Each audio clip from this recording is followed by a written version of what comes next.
Ever worked with a dough so sticky it felt like glue? That's what it's like making focaccia. With a little time and patience, a few simple ingredients can get you this bread that's soft and airy.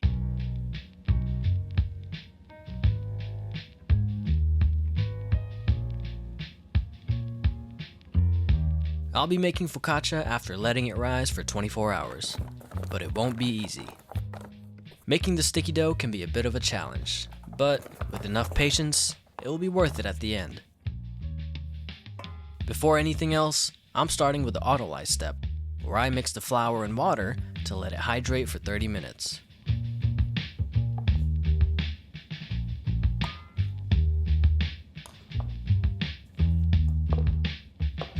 This process gives the dough a head start in developing its structure.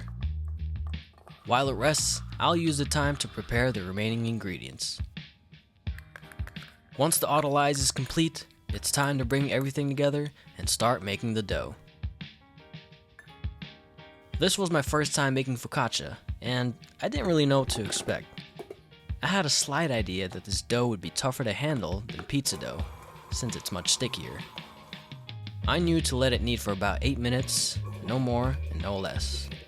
However, I started to doubt a bit when the dough was loose and runny. Was it supposed to be this runny? I wasn't sure, but I decided to keep going.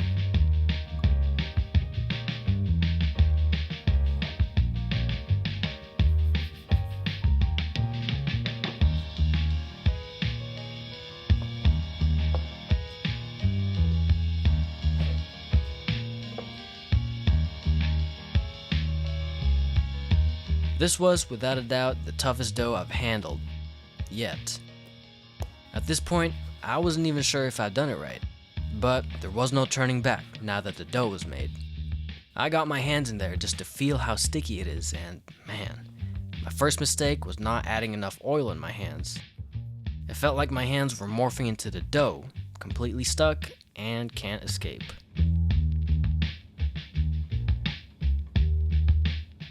Here, you can clearly see me struggling. It might look like I knew what I was doing by stretching and folding repeatedly, but really, I was just desperately trying to get it off my hands. Eventually, after several minutes of stretching and folding, the dough finally started to release from my hands. First thing I did once my hands were free was to add more oil before touching it again.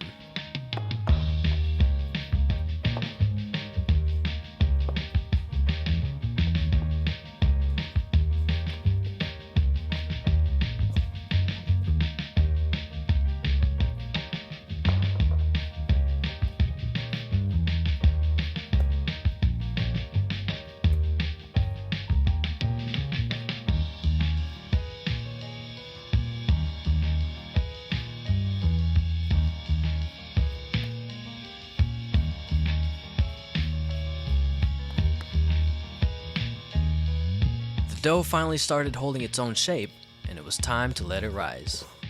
I cleaned up the bowl a bit, then coated it with oil before returning the dough.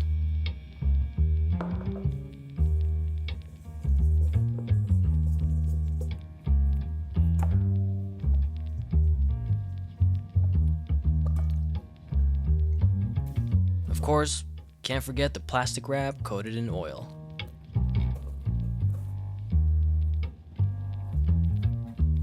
The first rise will take place at room temperature for an hour, so I'll let it be while I clean up. Then, I'll place it inside the fridge for 22 hours, and finally, let it rise in room temperature for the final hour, totaling 24 hours.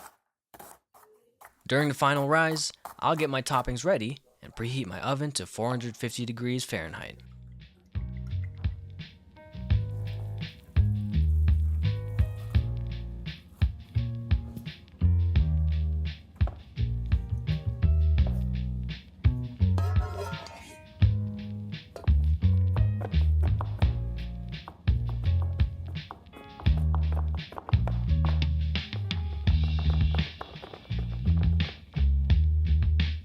For today, I'll be adding in cherry tomatoes, garlic cloves, and thinly sliced shallots, just to keep it simple.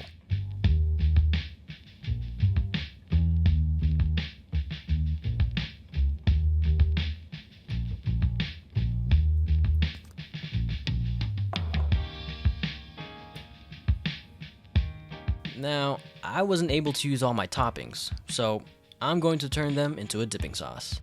To do so, I'll bring them all together, season them well, and roast them at 400 degrees for about 15 minutes.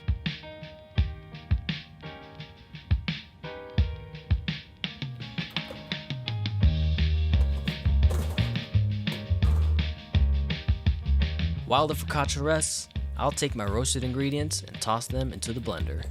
I was aiming for a chunky and rustic sauce instead of a smooth one, so I added only a touch of chicken broth.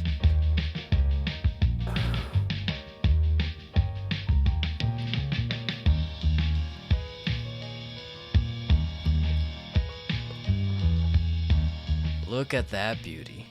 I'll slice it lengthwise and then crosswise to create perfectly sized pieces.